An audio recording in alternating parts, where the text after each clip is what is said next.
محمد رسول الله صلى الله عليه وسلم وشرف وكرم ومجد وعظم ورضي عن لبيته المطهرين وأصحاب المهتدين والتابعين لهم بإحسان إلى يوم الدين. بسم الله الرحمن الرحيم. قل هو الله أحد الله الصمد لم يلد ولم يولد ولم يكن له كفوا أحد. بسم الله الرحمن الرحيم. قل هو الله أحد الله الصمد لم يلد ولم يولد ولم يكن له كفوا أحد. بسم الله الرحمن الرحيم. قل هو الله أحد الله الصمد لم يلد ولم يولد ولم يكن له كفوا أحد. بسم الله الرحمن الرحيم.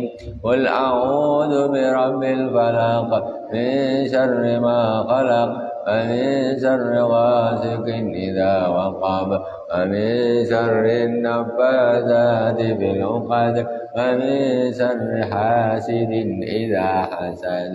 بسم الله الرحمن الرحيم. قل أعوذ برب الناس ملك الناس إله الناس من شر الوسواس الخناس الذي يوسوس في صدور الناس من الجنة والناس. الفاتحة لحضرة النبي المصطفى محمد صلى الله عليه وسلم وأصحابه الكرام والعباد العظام والأئمة الأعلام والصحابة الراتب الوسام أحمد الرفاعي سيد أحمد الرفاعي عبد الله بن الحداد. أمدنا الله بمدده وأفاض علينا من بركاته وأنوارهم وعلومهم في الدين والدنيا والآخرة. وحسن إلى أبو سيد محمد بن أبي الملكاسي وأبو سيد أحمد بن سيد محمد بن أبي الملكاسي وحسن إلى سيد الإمام البخاري. أمدنا الله بمدده وأفاض علينا من بركاته وأنوارهم وعلومهم في الدين والدنيا والآخرة بسر الفاتحة. أعوذ بالله من الشيطان الرجيم. بسم الله الرحمن الرحيم. الحمد لله رب العالمين الرحمن الرحيم مالك يوم الدين. إياك نعبد وإياك نستعين. اهدنا الصراط المستقيم صراط الذين أنعمت عليهم غير المغضوب عليهم ولا الضالين. آمين. اللهم إنا نسألك رضاك والجنة ونعوذ بك من سخطك والنار. اللهم إنا نسألك رضاك والجنة ونعوذ بك من سخطك والنار. اللهم إنا نسألك رضاك والجنة ونعوذ بك من سخطك والنار. يا عالم السر منا لا تهتك الستر عنا وعافنا واعف عنا وكن لنا إذ كنا. يا عالم السر منا لا تهتك الستر عنا وعافنا واعف عنا وكن لنا إذ كنا. يا عالم السر منا لا تهتك الستر عنا وعافنا واعف عنا وكن لنا إذ كنا. يا الله بها يا الله بها يا الله بحسن الخاتمة. يا الله بها يا الله بها يا الله بحسن الخاتمة.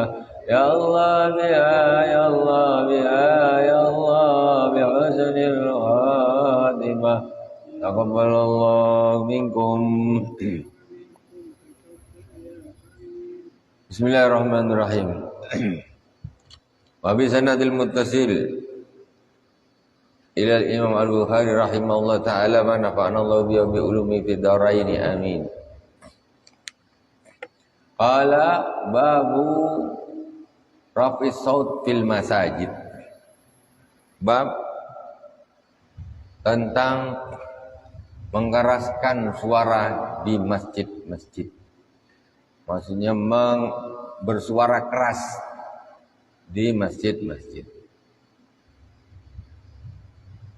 Wa bihi ilayhi qala Ali bin Abdullah qala hadatsana Yahya bin Sa'id qala hadatsana Humayd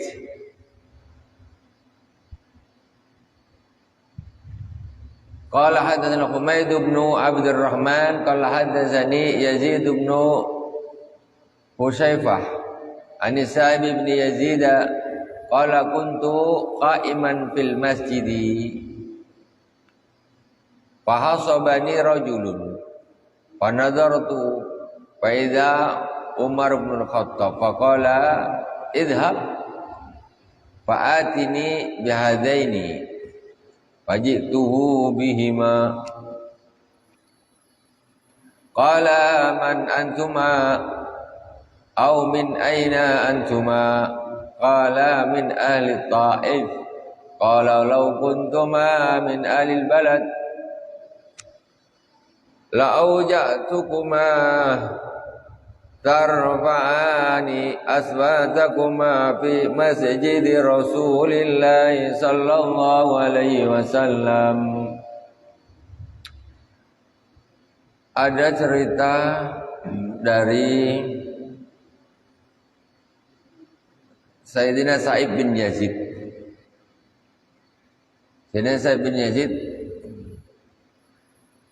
katanya saya sedang duduk di Masjid Nabawi. Kemudian ada orang yang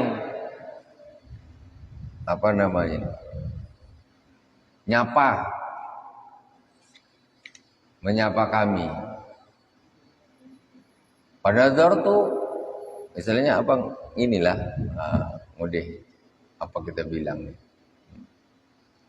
Kalau nyapa pakai suara, ini pakai ini. Pakai isyarat pakai apa? Berfana dapat tengok. Oh, ternyata Sayyidina Umar bin Khattab. Faqala idza fa'atini bihadaini bajituhu bihaima. Jadi waktu itu di masjid kata Sayyidina Umar, tuh orang tuh bawa sini 2 orang. Kata Sayyidina Umar.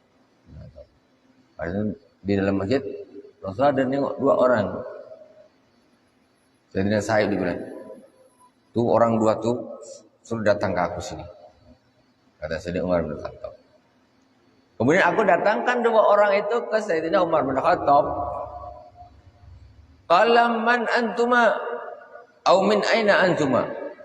Udah tuh orang tuh datang ke Sayyidina Umar. Oh, Sayyidina Umar tanya, kamu siapa? Kamu datang dari mana? Sayyidina Umar tanya. Qala min ahli Taif. Kata orang 2 tadi, saya ini penduduk Taif. Katanya. Qala law kuntuma min ahlil baladi la auja'tukuma. Kalau kau ini memang orang kampung sini, maksudnya orang Madinah, kata Sayyidina Umar, aku pukul kau. Aku sakitkan kau, maksudnya aku pukul kau berdua ini. Apa? Ternyata kau ini orang mana? Saya orang Taif. Oh, kalau engkau orang sini, aku pukul kau, kata Sayyidina Umar. Kenapa? Tarfa'ani aswatukuma fi masjid Rasulillah sallallahu alaihi wasallam. Kalian mengeraskan suara kalian di masjidnya Rasulullah sallallahu alaihi wasallam. Sayyidina Umar ini masih memaklumi, oh ini orang Taif jauh. Apa? Kalau kau orang sini, aku pukul kau. Begitu adab di masjid Rasulullah. Kayak di Madinah itu harus lebih wudu, lebih sopan, lebih santun di Masjid Nabawi di Madinah sampai hari ini. Karena di situ ada Rasulullah sallallahu alaihi wasallam. Di Mekah mungkin agak keras sedikit. Di Madinah slow.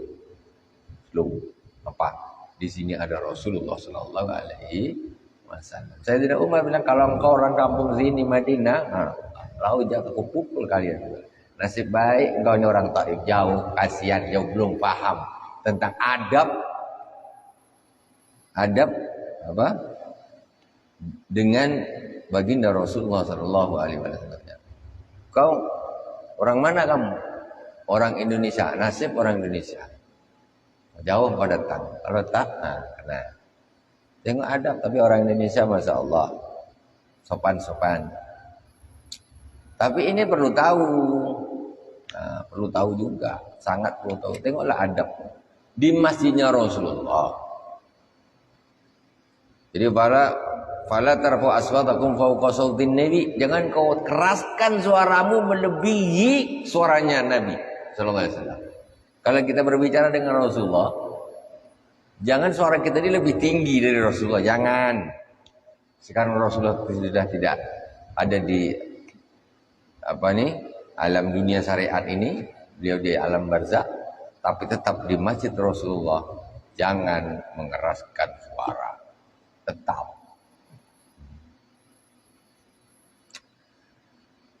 Wa bi ilaikal hadatsana Ahmadu qala hadatsana Ibnu Wabin. Intinya apa? Mengeraskan suara di masjid tidak boleh. Ngomong bukan main, khotib khutbah di dekat sana lagi musyawarah, tim ses, Jumatan pun nak bahas juga. Enak aja di belakang, lepas kontrol.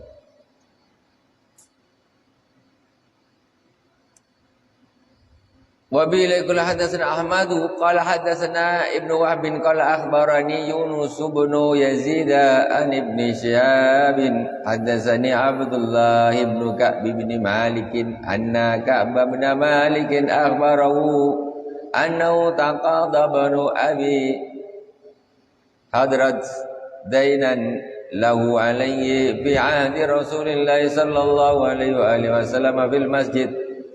Fartafat aswaduhuma hatta sami'a Rasulullah sallallahu alaihi wasallam wa huwa fi baiti fa kharaja ilaihima Rasulullah sallallahu alaihi wasallam hatta kasafa sijba hujratih wa nada ya Ka'b ibn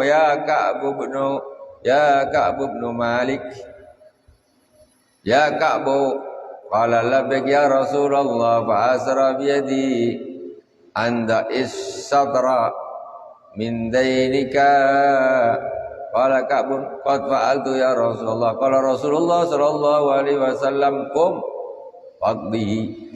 Ada lagi kisah Sayyidina Ibnu Abi Hadrat annahu taqada. Jadi Ka'b bin Malik sedang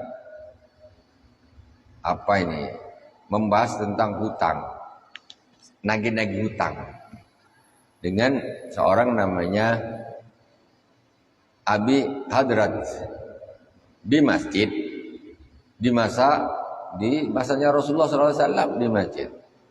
Jadi istilahnya bertekak, sini nagih sana tamu, sini nagih sini alasan apa segala macam, tinggi suaranya.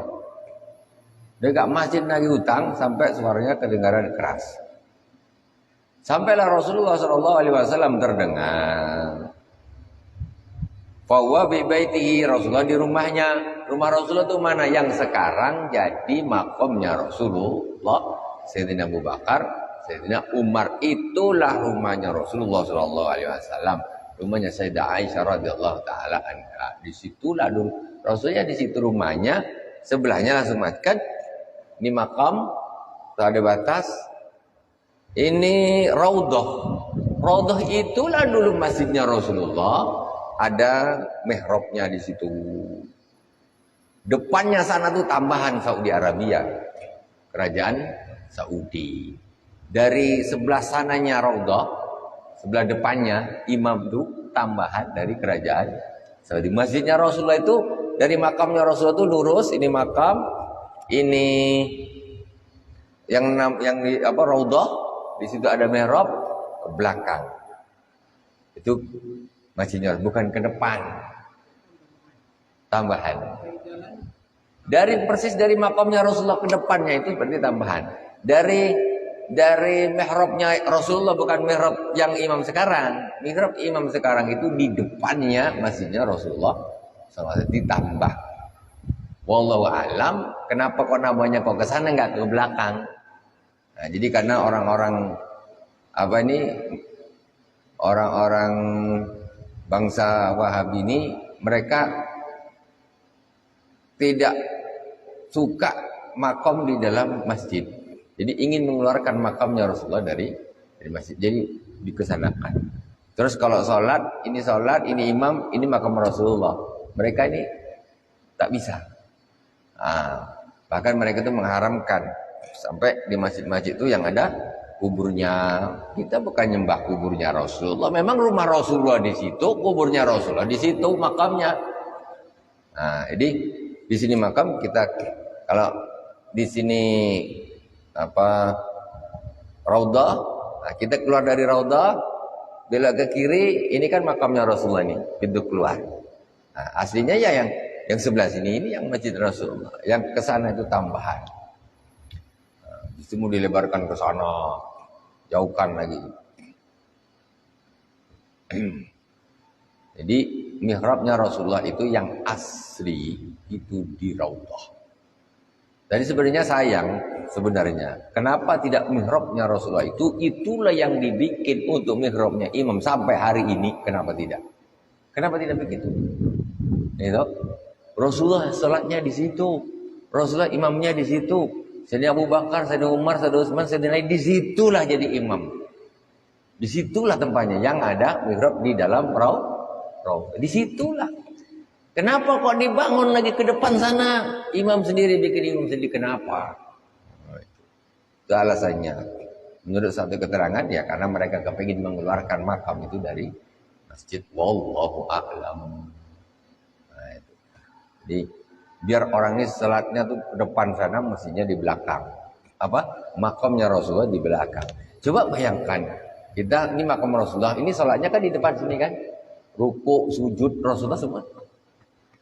Nih, kasih di belakangnya. Ya apa tidak tahu? Di depannya makam Rasulullah ini kan sudah ada shop salat, ya kan? Orang salatnya kemana? Ngadap ke sana. Ruku, sujud, apa segala membelakangi baginda Rasulullah Shallallahu Alaihi Wasallam. Nah, itu begitu. Jadi kurang. Ini secara adabnya itu kurang. Ya begitulah. Jadi menurut alangkah indahnya lah seandainya tempat yang Rasulullah itu jadi imam, disitulah imamnya sampai sekarang ini. Betul tak? Karena Sayyidina Umar, Sayyidina Abu Bakar, dan Utsman semuanya di situ. Ya, baru di kerajaan Saudi ini yang menambah ke depan, dipindah ke depan. Namanya Turki Utsmani, di situ yang dibangun di situ.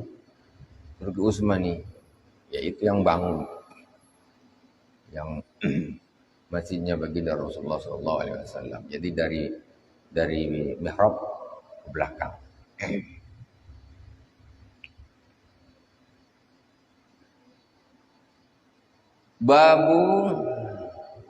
Ini tadi tentang utang. Jadi sampai Rasulullah SAW kedengaran Rasul di rumahnya. Ya dengarkan, rumahnya Rasulullah kan dekat dengan masjid. Sekarang bahkan di dalam masjid. Nah ini mereka yang agak risih jatuh di situ. Sampai makamnya Rasulullah sekarang posisinya jadi di dalam masjid. Jadi mereka paling risih ada makam di dalam masjid. Makanya begitu direkayasa. Rasulullah dengarlah rumahnya di sangat dekat di sebelahnya masjid. Dengar. Rasulullah akhirnya memanggil Sayyidina Ka'ab, ya Ka'ab, ya Rasulullah. Pakai Rasulullah. Ya Allah alam isyaratnya macam mana? Mungkin maksudnya nih, ya saat tolong utangnya kamu tuh, maksudnya piutangmu tuh bebaskanlah separuh dari orang tuh. Biar tak bising aja di masjid nih. Misalnya kalau udah dibebaskan separuh, udah mau jalan, kau bayar 50 aja lah. Terus tak ada lagi begaduh. Itu maksudnya di situ. Jadi jangan begaduh di masjid. Qum faqdi.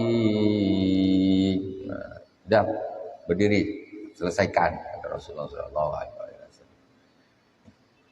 Babul hilaqi wal julusi fil masjid.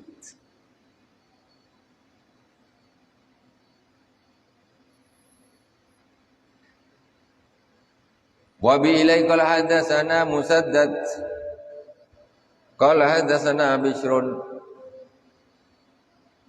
Bishr bin al-Mufaddal an Ubaidillah an Nafi'in an Ibn Umar radhiyallahu ta'ala anhuma qala sa'ala rajulun nabiyya sallallahu alaihi wa alihi wasallam wa 'ala al-mimbar ma tara fi salatil lail qala masna masna fa idza khasya subha shalla wahidan fa'au tarat fa'au